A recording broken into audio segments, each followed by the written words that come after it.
Hi guys, magluluto tayo ng ginisang upo. Ayan, meron tayong upo dito. Pinalatan ko na at chinap-chop ko na or hiniwa-hiwa ng bite size. Ayan o. Tsaka lalagyan natin ng pangsahog na hipon or shrimp. At mayroon tayong bawang, sibuyas at kamatis. Sa ating kawali, maglalagay tayo ng mantika. Mga 2 spoon. Ayan. So, ayan. Mainit na yung ating mantika. Lalagay natin yung ating sibuyas muna. Ilipatin na yung ating bawang. Isa-isa lang po muna natin. At isusunod na natin ang ating bawang or garlic.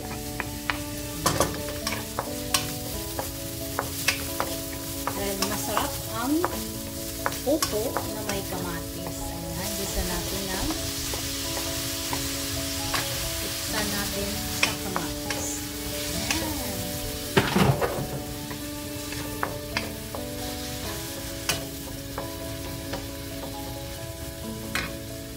At habang luto natin ang saglit, lagyan natin ang ating paminta.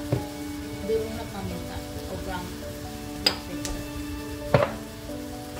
Meron tayong garlic salt. Ito yung ginagamit ko.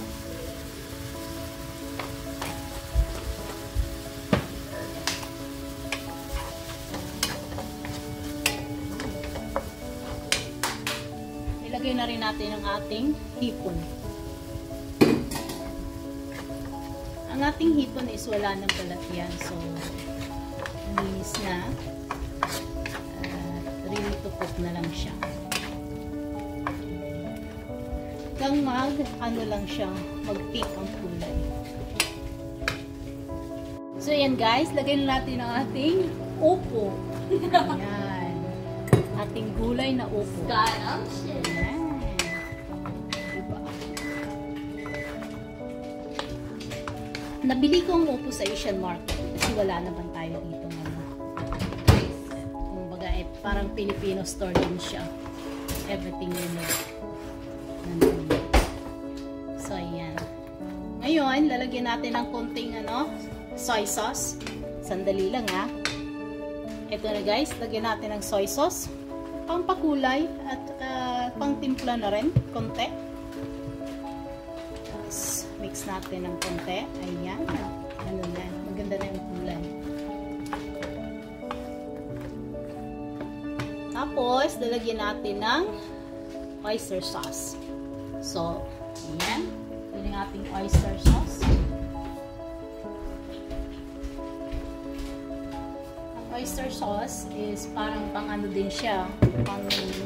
Pampalasa. Ayan.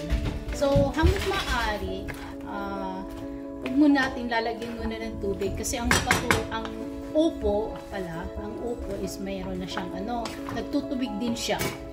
So, ang gagawin natin, halo lang natin ng konti, tapos tatakpan natin. Tapos iluto natin ng mga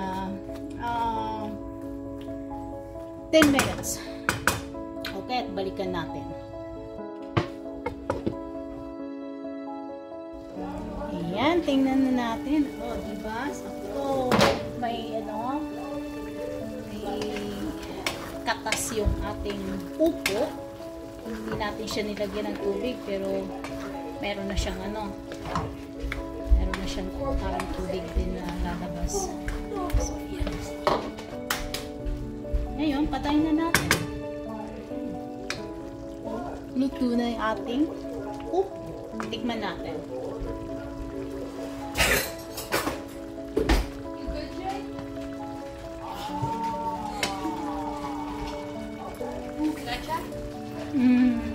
That is delicious.